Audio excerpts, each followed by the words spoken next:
Hey, what's going on, guys? Let's get started with our video 3 on the series of pellets or slugs. If you guys haven't seen any of the other videos, I'll link those in the description. In the first video, we basically went over an introduction of what I'd be covering or what I hope to cover in this series. And part 2 was about ballistic coefficient and the advantages that a higher ballistic coefficient would give you when shooting in the wind or at long distance. I kind of showed you some charts of how a pellet would be affected in the wind and how a slug would be affected in the wind at the same speeds and same distances. So I'll link those in the description if you haven't seen them. For this video, we're going to be discussing expansion on target. And for most people that do any kind of pest control or shooting pest animals or even small game hunting, you typically want accuracy above all, because if you can't hit it, it doesn't matter what. You could be shooting a piece of dynamite, and if you can't hit it, it ain't going to blow up your target. And accuracy first, and then you want expansion second. This is going to be about expansion. So, which one expands better, a pellet or a slug? I have done ballistic gel tests in the past. I have a video I'll also link in the in the description. I did some comparison tests first with slugs versus pellets in 22 caliber. And I did them at a lower velocity. I wasn't shooting anything at 1,000 feet per second. And I did that so I can show real world results for most people. Most people have a rifle that would shoot at the speeds that I was shooting in this video, and that kind of gave a clear example of how slugs would perform versus pellets. And if you guys want to check that out, I'll leave the link there in the description. And I'm also got some more footage to show you guys today. So before we get too much in depth, the question that we're kind of looking at of which one transfers more energy, let's take a look at some of this footage of slow motion shots that I have. There is going to be some pest control shots in this, so if you guys don't like watching animals get shot or anything like that, then don't watch this. Skip on to the next one. Don't watch this video. But you've been warned. So let's cut to some of that footage now, where we're going to be comparing some impact shots. Alright, here's a couple clips with a couple different rounds. Now watch the point of impact. This is 22 caliber slug. Right when it hits it, it actually bends the animal. You could see that it's transferring the energy. Let's take one more look at this impact here. Watch the point of impact, the crater that it causes.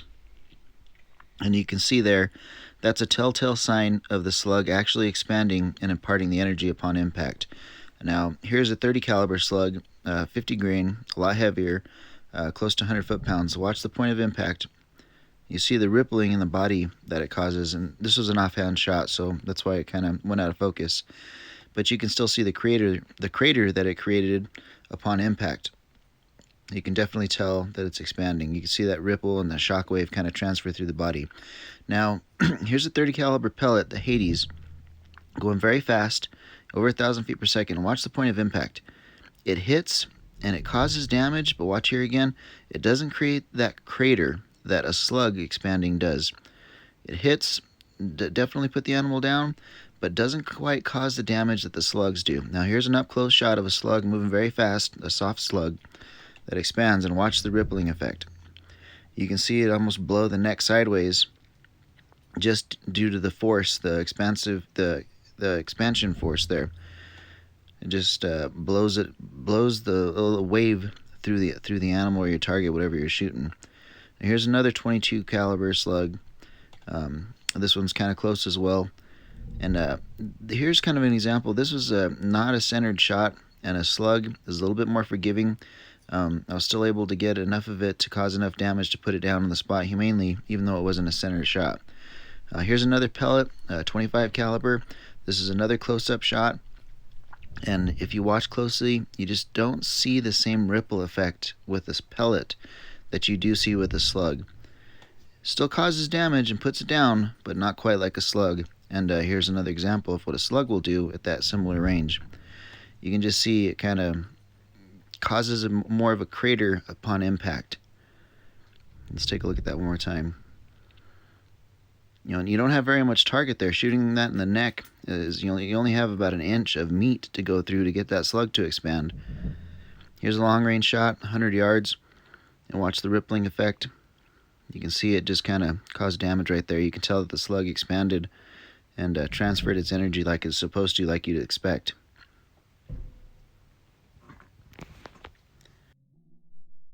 Okay, this one is shot at a very low velocity, 760 feet per second. It's a 22 caliber slug, and the point of impact doesn't crater because it's a feathered animal, but you can see through what comes out the back, it definitely expanded and took more out than it did going in. Back to the fast-moving 25 caliber slugs. These JSB knockouts aren't the softest slug, but they are soft enough at this speed, and they've got a good hollow point design to where they expand on impact and transfer good energy. And you can see here comes a shot. Watch for that kind of a crater and rippling effect, and you can see what happens there. It definitely causes damage and impacts. It expands on impact.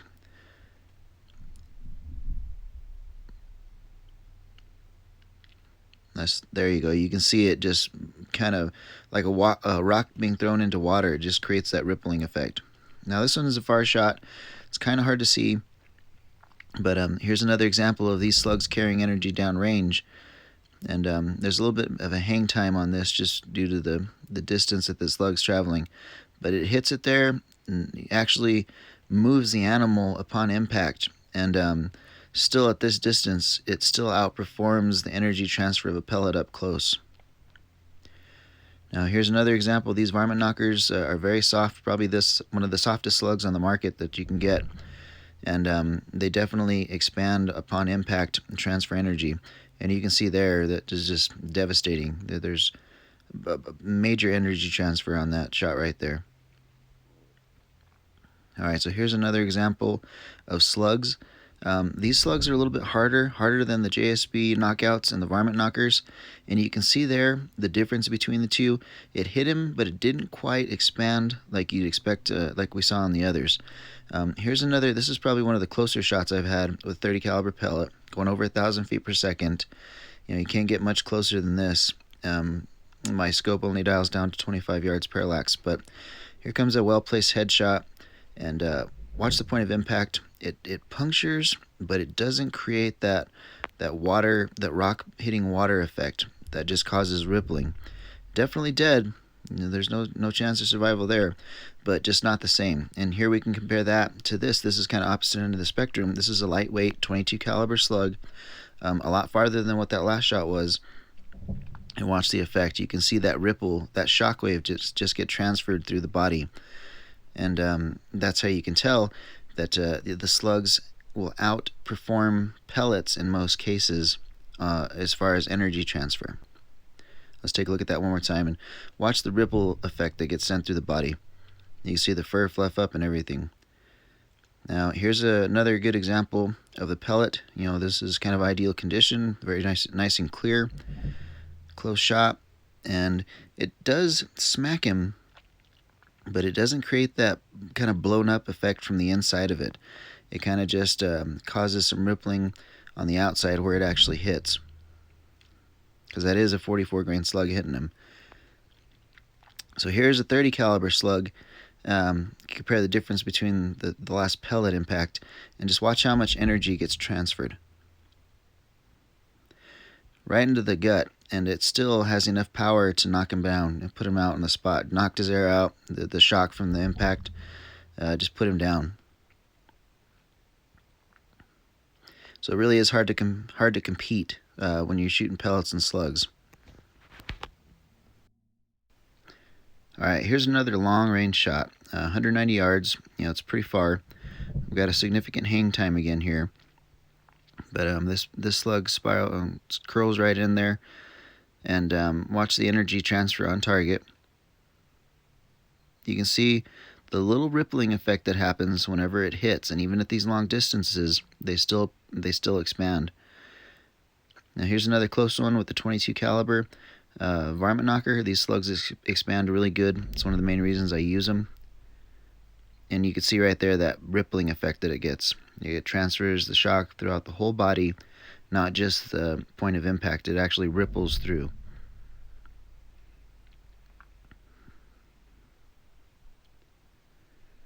Alright, here's another long range shot with those same exact slugs, 120 yards. At this distance, the slug has slowed down into the low 900 feet per second, and that's where having a soft slug really makes a difference. And watch the point of impact here. still transfers the energy, knocks the animal backwards, just due to the force. Here's an up close 25 caliber Hades shot. Couldn't get much closer than this, and you can see the energy transfer.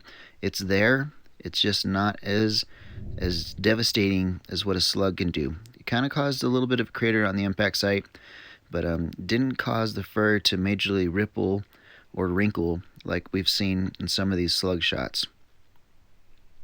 Take a look at that one more time. Watch the point of impact.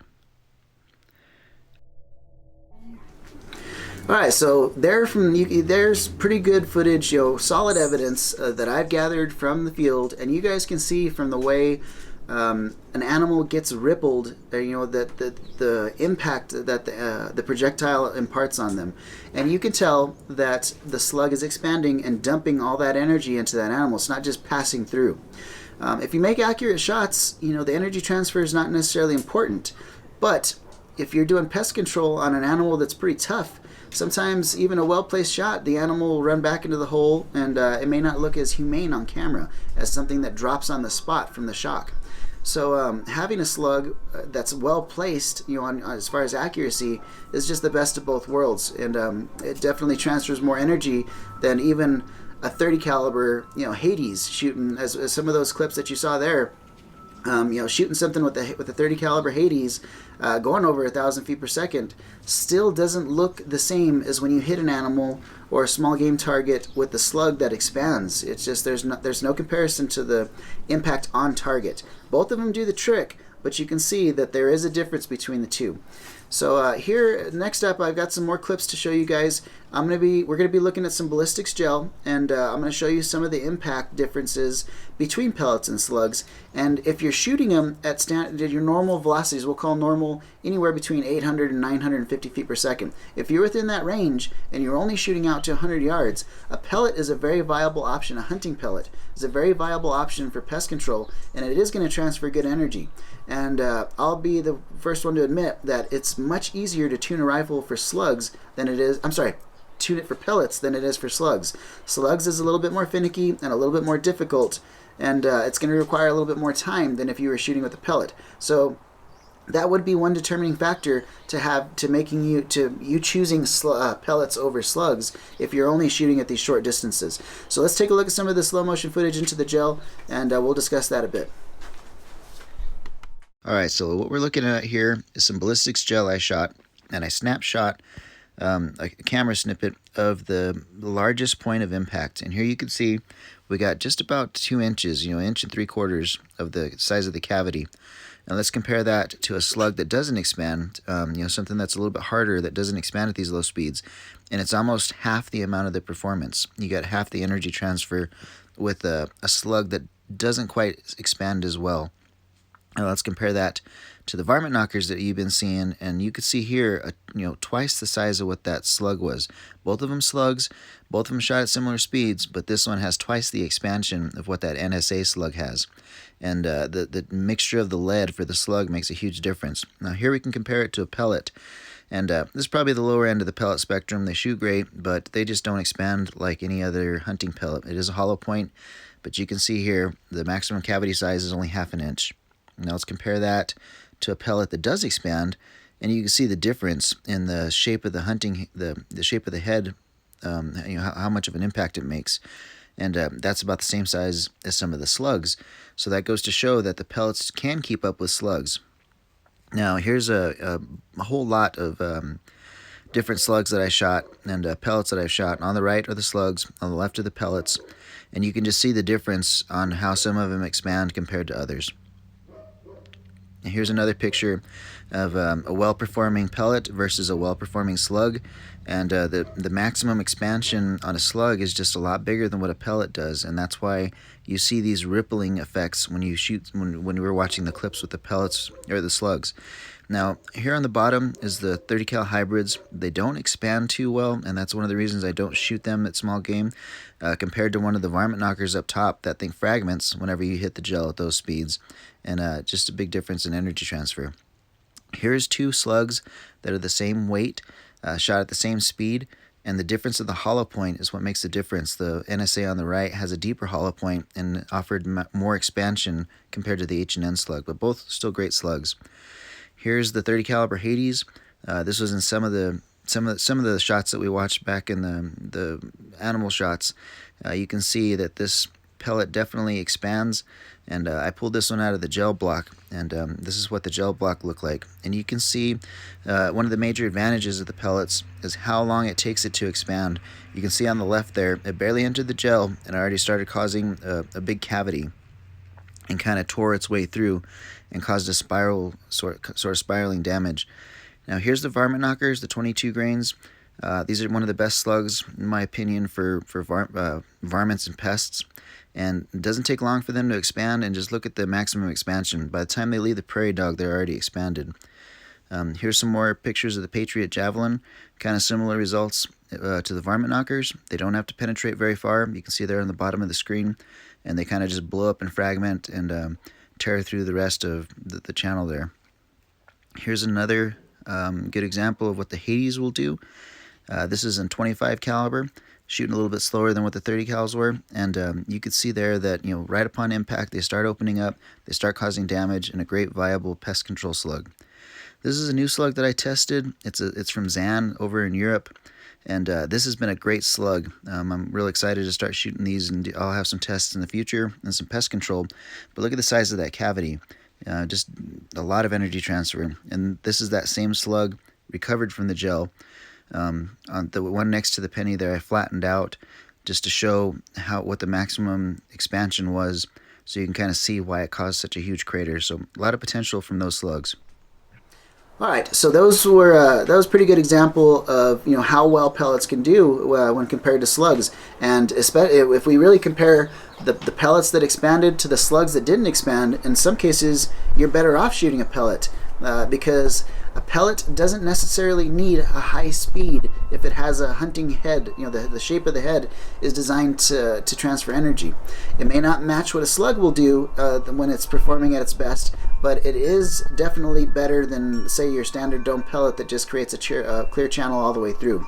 So what do we kind of learn from that? My takeaway is that pellets and slugs both transfer energy well, and depending on what kind of situation you're in, whether you're shooting long range or you're shooting close up, that's going to be the real determining factor of whether or not you need to shoot slugs, or you can shoot pellets and be just fine. You'll get a solid thump, you'll get good energy transfer. I've recovered some pellets. There's going to be another graphic picture here, but let's take a look at this picture here. This is a pellet that I recovered from a squirrel from last season, and I shot this pellet at 820 feet per second and recovered it from the squirrel. Didn't make it through, and you can see the pellet's very deformed and jagged, and it took that squirrel out on the spot. So, you know, even though I like to shoot slugs in most of my videos that I put out, I definitely still use pellets, and there will always be a place for pellets. In anybody who has an air rifle's game bag, their bag of tricks, whatever you want to call it, as far as ammo. Like I've said in other videos in this series, I'm not trying to tell anybody that they should be shooting one projectile over the other. What I'm trying to show is the differences in some of the projectiles and which one may play to your advantage depending on your certain situation. If you're shooting in the backyard, you know, at gophers in the ground, and you got 20-yard shots, you don't need a 30 caliber slug going 1,050 feet per second. That's just very unnecessary. You know, you'd get away with a 22 caliber pellet, and you'd be very, very happy with it and get the results that you need. On the flip side, if you're shooting prairie dogs or squirrels or rabbit or whatever it is, even, you know, rabbit are typically in areas where that's kind of wide open. If you're shooting those long shots, you're doing yourself kind of a disservice. So you're making it harder on yourself to try to shoot pellets at that distance and still have the humane and ethical expansion and energy transfer that you would need to put something down at that distance, you know, with a well-placed shot. So you guys take the information for what it's worth. I'm not trying to tell anybody that one's better than the other, only that here are the results that I have found and the differences that I have found between the two. I've said in a couple other videos, I've been interested to see what you guys shoot, and you know, whether you guys are using pellets or slugs and what distances you guys are shooting at.